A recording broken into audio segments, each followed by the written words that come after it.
সুপ্রভাত, কেমন আছেন সবাই? আশা করি সবাই ভালো আছেন, আমিও ভালো আছি। সবার ভালো থাকা কামনা করে আমি আজকে একটা ভ্লগ শেয়ার করছি। সকালে সমস্ত কাজ সেরে পুজো করে জলখাবার খেয়ে আমি ছাদে কাপড় মেলতে চলে এসেছি। কাপড় মেলা হয়ে গেছে এবং আমি আপনাদের দেখাচ্ছিলাম যে কোয়ার্টারের চারপাশটা কেমন হয়। আমি নিচে চলে যাচ্ছি, আমাকে রান্না বসাতে হবে, তার কারণ আমার বর একটার সময় আসবে এবং তাকে খেতে লাগবে। আর বিকেলে আমি বরের সাথে ঘুরতে গেছিলাম, কিন্তু কোথায় ঘুরতে গেছিলাম সেটা জানতে হলে ভিডিওটা শেষ অবধি দেখতে হবে, তাই স্কিপ না করে ভিডিওটা দেখতে থাকুন। আজ বাঁধাকপির তরকারি, ডিমের কারি আর ডাল বানাবো, সেজন্য আমি বাঁধাকপি আগেই কেটে নিয়েছি। এখন গাজর, আলু, ক্যাপসিকামগুলো কেটে নিচ্ছি। আমার ঘরে যত রকম সবজি থাকে আমি চেষ্টা করি সমস্ত রকম সবজি দিয়ে একটা সবজি বানানোর। আর আমার বরের ডাল দুবেলা করে খেতে লাগে, সেজন্য আমি দুবেলা ডাল বানাই। আমি বেশিরভাগ তড়কা ডাল বানাই। এখানে এসে আমি তড়কা ডাল রান্না করে শিখেছি। পাশের কোয়ার্টারে একটা মারাঠি দিদি আছে, তার কাছ থেকে আমি এই তড়কা ডাল বানানো শিখেছি। ক্যাপসিকামগুলো কেটে নিচ্ছি। ক্যাপসিকামগুলো কিছুটা খারাপ হয়ে গেছিলো, কারণ এগুলো 7 দিন আগেকার ক্যাপসিকাম ছিল। কারণ এখানে প্রতিদিন তো সবজি কিনে ওঠা সম্ভব হয় না, কোনো সময় হয়তো এখানে গাড়ি আসে তখন সবজি নিতে পারি, সব সময় সবজি নিতে পারি না। আর সপ্তাহে একদিন আমার বর বাজার করে এনে দেয়, সেই সবজি আমি ফ্রিজে স্টোর করে রেখে দিই।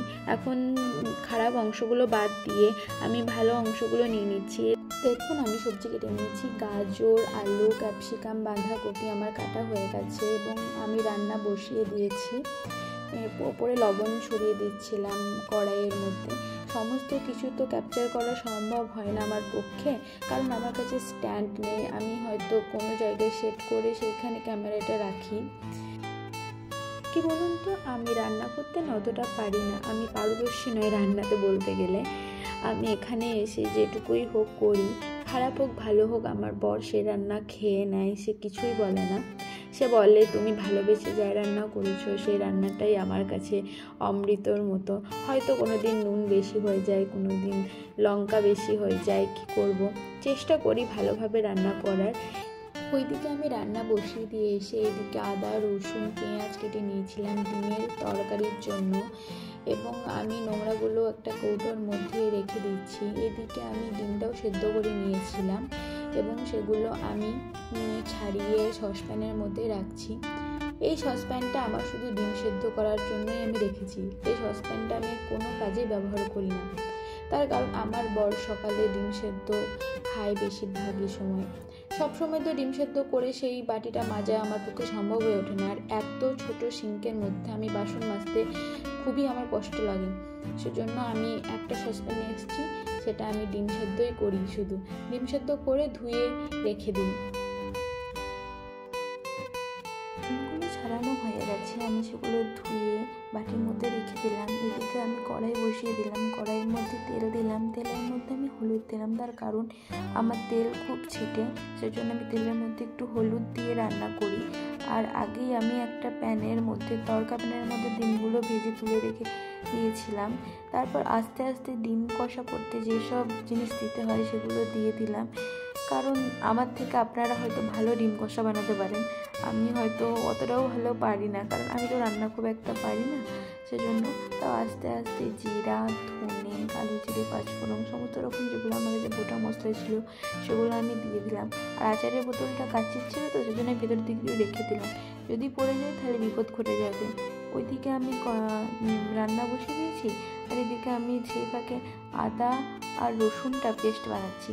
তার কারণ আমার কাছে তো শিলনোড়া নেই না, কী করব, আদা রসুনের পেস্ট মিক্সচারেই করতে হয়, আর অল্প জিনিস তো, সেজন্য একটু বেশি পরিমাণে জল দিতে হয়। ওইদিকে রান্না করতে করতে আমি ভুলেই গেছি যে আমাকে টমেটো কাটতে হবে।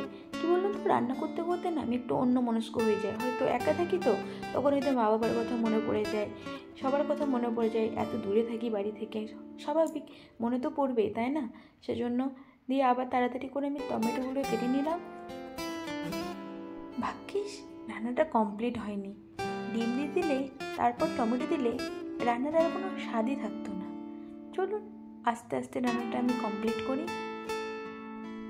বরের আসার সময় হলো, ভিডিওটা এখন এখানে স্টপ করছি, এখন খাওয়া দাওয়া করি, তারপর বিকেলে আবার দেখা হচ্ছে আমরা কোথায় যাচ্ছি। আমি আর আমার বর বিকেলে রেডি হয়ে চলে এসেছি কোয়ার্টারের কাছে একটা পার্কে। কোয়ার্টার থেকে 5 মিনিট হাঁটা পথ। এই পার্কে আমি আগে কোনোদিন আসিনি।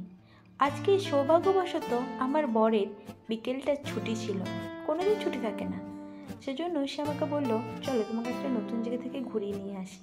আমি বললাম কোথায়? সে বললো এখানে একটা পার্ক আছে, সেখানে চলো তোমাকে ঘুরিয়ে নিয়ে আসি। আমি কোয়ার্টার থেকে খুব একটা বেরোই না, কোয়ার্টারের মধ্যেই থাকি। এই পার্কটা বাচ্চাদের পার্ক ছিল, কিন্তু এখানে বাচ্চাদের মারাও ব্যায়াম করছিল, কেউ খেলছিল বাচ্চাদের নিয়ে, কেউ ওয়াকিং করছিল। আমরা কিছুক্ষণ ওখানে দাঁড়িয়ে থেকে বাড়ির দিকে চললাম হাঁটতে হাঁটতে, কারণ আমার বরের রাত্রে ডিউটি ছিল, বাড়ি যেতে আমাকে খাবার বানাতে হবে। চলুন ভিডিওটা এই পর্যন্তই রাখি। ভিডিওটা যদি ভালো লেগে থাকে একটা লাইক, কমেন্ট, শেয়ার করতে ভুলবেন না। আর আমার চ্যানেলে নতুন হলে চ্যানেলটা সাবস্ক্রাইব করে দেবেন। চলুন দেখা হচ্ছে আবার একটা নতুন কোনো ব্লগে।